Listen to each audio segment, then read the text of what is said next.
Hello, everyone. Let me first introduce myself. My name is Zoran Trolic. I work in Ingram Micro as a leading data center department center of excellence. This covers basically Microsoft Azure technology. So today, this is agenda. Basically, it will be a technical presentation, how basically Windows Virtual Desktop is working under the hood. I will cover high-level architecture to explain internal components and how they interact. I will cover also licensing requirements that is needed additionally.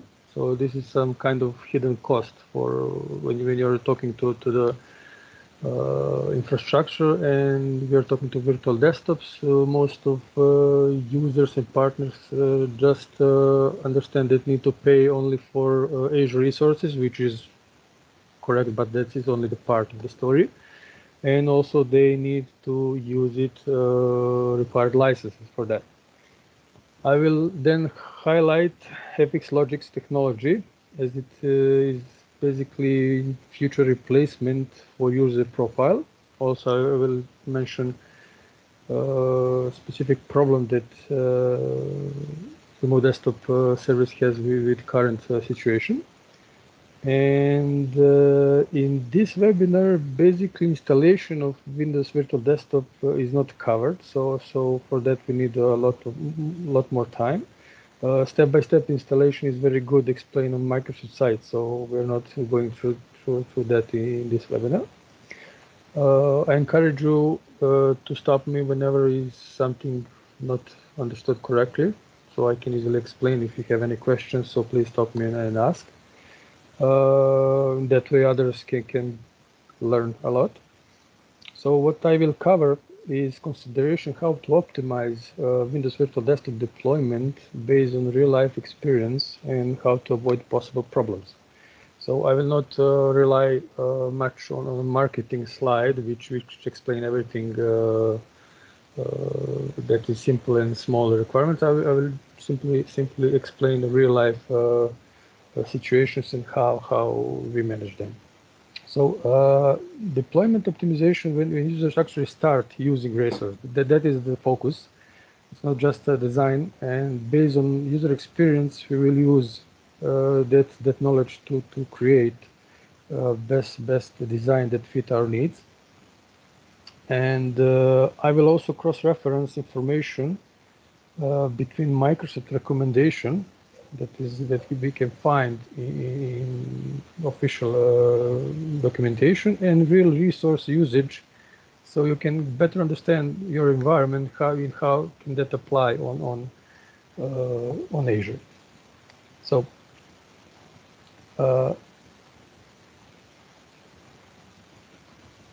this is the start of, let's call it, high-level architecture. So basically this is a control plane that Microsoft separate from previous remote desktop services.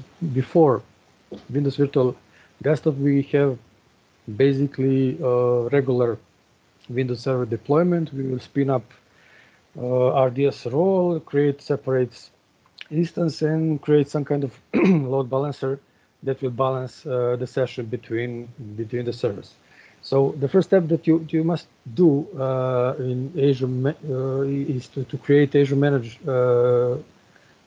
image, or gold image, basically in VDI terms. This same logic apply to Microsoft Virtual Desktop. Most often this will be based on the new Windows 10 Enterprise Multi-Session operating system, which is now available from Azure Marketplace. Before, Windows as a client operating system is only a single session operating system. After Microsoft changed that policy, but he changed that policy only for Windows Virtual Desktop. On-premise Windows 10 is still a single user operating system. So after we enroll this kind of server, we can start with installation of application on this virtual machine. When we finish that, we need to capture that image and to create a golden image, which will we use that image as a start point for cloning and creating virtual desktop environment.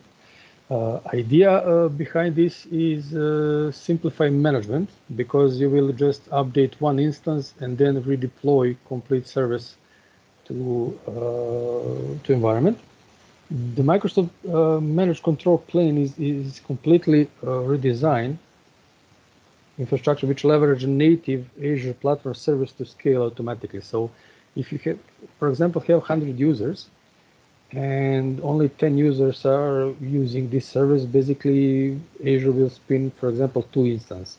When another 5 users came in, these 10 users will already use some kind of resources. So Azure will spin up third instance, for example, for those 5 users. So you will also pay as you go. So you will pay only resources that you use. You will not use all the resources, or you will not pay for all resources if users are not using it.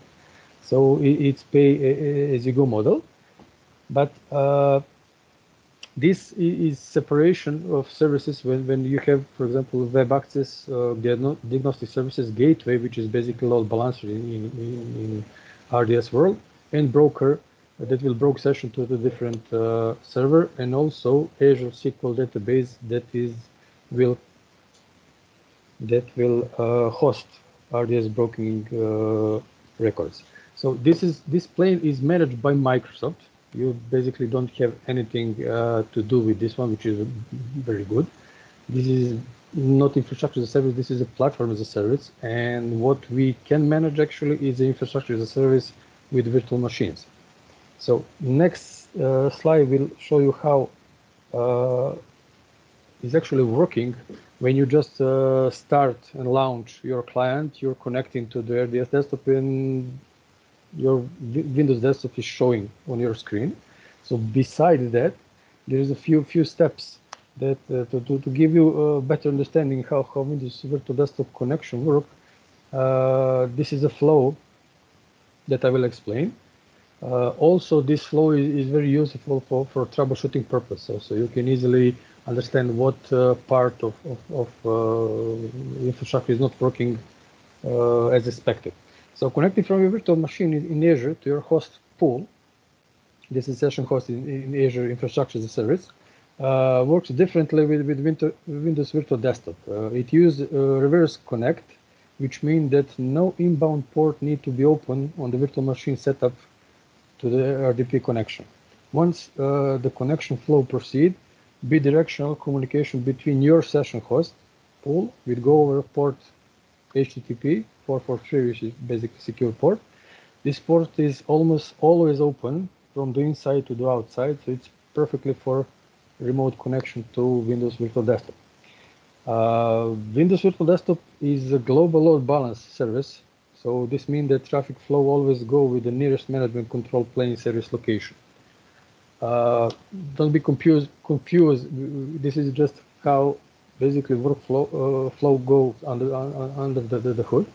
In the next slide, I will just explain how many locations we have for this one. So this is a location where Microsoft hosts management plane, for this is for installation of Windows Virtual Desktop. So these are locations where you can put and set up complete environment.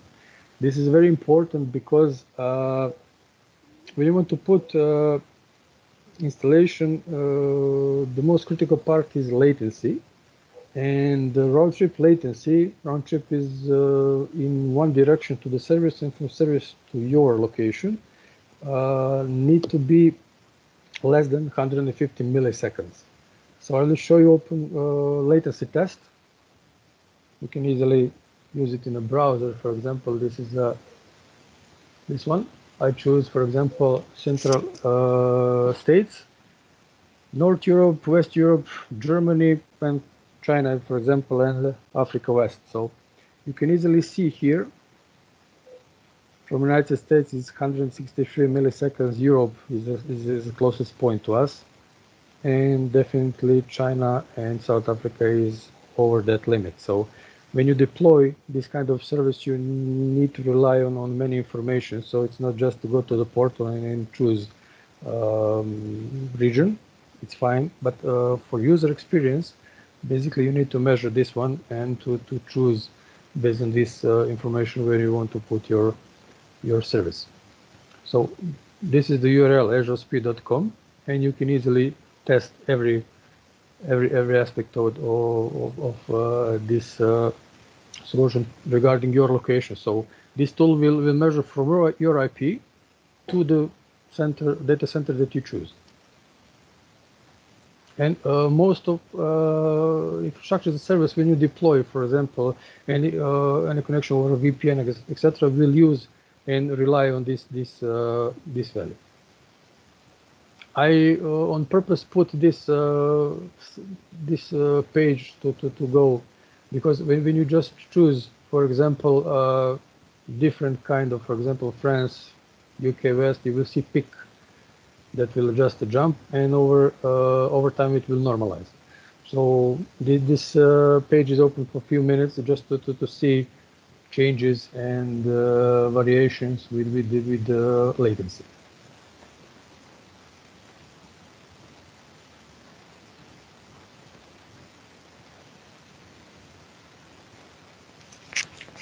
So regarding licensing requirement, so just to understand, when you just deploy Windows Virtual Desktop, you have several options. One option is clear without any application. Additional to that, there is the option that is pre-built Office 365 installation. Regarding that, you can put your own application. I will explain this in next slide regarding FX logic. Microsoft Virtual Desktop give you the only multi-session Windows 10 experience, so including compatibility with Microsoft Store and existing Windows line of business application, which is most usable of Office, while delivering some cost advantage. Also, it allows you to virtualize both full desktop and remote application. On last topic, I will discuss in Azure Calculator how you can combine those two information and to create the better design. And also, you can use this kind of service for persistent virtual 10 desktop as a single user virtual desktops. For this is usually used for some advanced users, which require more CPU and memory, consume CPU and memory resources. I will show you price difference at the topic when I will use Azure Calculator for estimate. So it can vary a lot. In this scenario, you see Windows 7 as operating system. So Azure, Microsoft will support Windows 7 Virtual Desktop, as it's the only way you can safely run Windows 7 after end of life, which was 14 January this year, so 2020. Windows 7 Desktop on Azure service will be the only system that will receive free extended security update. So recommendation is if you need, basically you can go with Windows 7, but the recommendation is to go to Windows 10 and upgrade the system.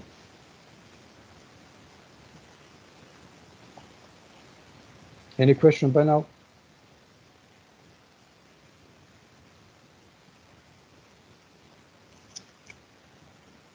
Okay, if no question, let's proceed. So what is actually FX Logic technology? On November 19, 2018, Microsoft bought basically FX Logic company. It's done that on purpose because FX Logic address many profile container challenges. So where classic solutions such as a roaming user profile and user disk profile run short, basically these technologies we use for regular remote desktop services. This is where FX Logic step in. So it is designed to roam profile in remote computing environment. FX Logic store a complete user profile in a single container, which means that no user files and settings are stored on Windows operating system. So if you can see the picture, everything that user after the login, every program that is installed and those program have some kind of data is not contained on the operating system itself. So everything from Outlook, OneDrive, OneNote, Teams, Skype, etc. is located to basically virtual disk. So at sign into virtual machine, this computer, this container, which is basically this virtual disk, is dynamically attached to the computing environment using natively supported VHD file. The user profile is immediately available and appears in the system exactly like the native user profile, which means that we can easily destroy virtual machine, and we can destroy it often, for example, for update, etc. Whenever you update gold image virtual machine, basically you need to turn off every instance that you create, update golden image, and redeploy that kind of service. So we don't want to put user data on the Windows operating system itself. So during the destroying those instances, it will be basically lost. So to avoid that, we need to use some kind of profiling that will be dislocate user files from the server. For example, without the use of this tool, it takes a lot of time to Outlook when you start it to load all mailboxes, because technically the moment when you want to start application, your backend system need to upload and install your offline OST file. OST file is offline copy of your mailbox from the Exchange server to load profile data and etc. And usually those kind of data consume a lot of space. So at the beginning, user has a small portion of data, but as time passes, by more and more data is collected and stored in user profile. This is something that we don't see in our laptop when we're using, because we have disk, CPU, and RAM only to ourselves. So all data is contained on laptop. When you are signing, basically it's instantly. But in virtual environment like this, when you share users and share resources, basically you need to consider that amount of time that is needed to load the data to user profile. So FS Logic solved this one, making this process much faster. So this vastly improves customer experience and create a gain in productivity. So first challenge, as always, in this kind of setup is performance. The LS Logic profile containers are high performance and resolve performance issues that have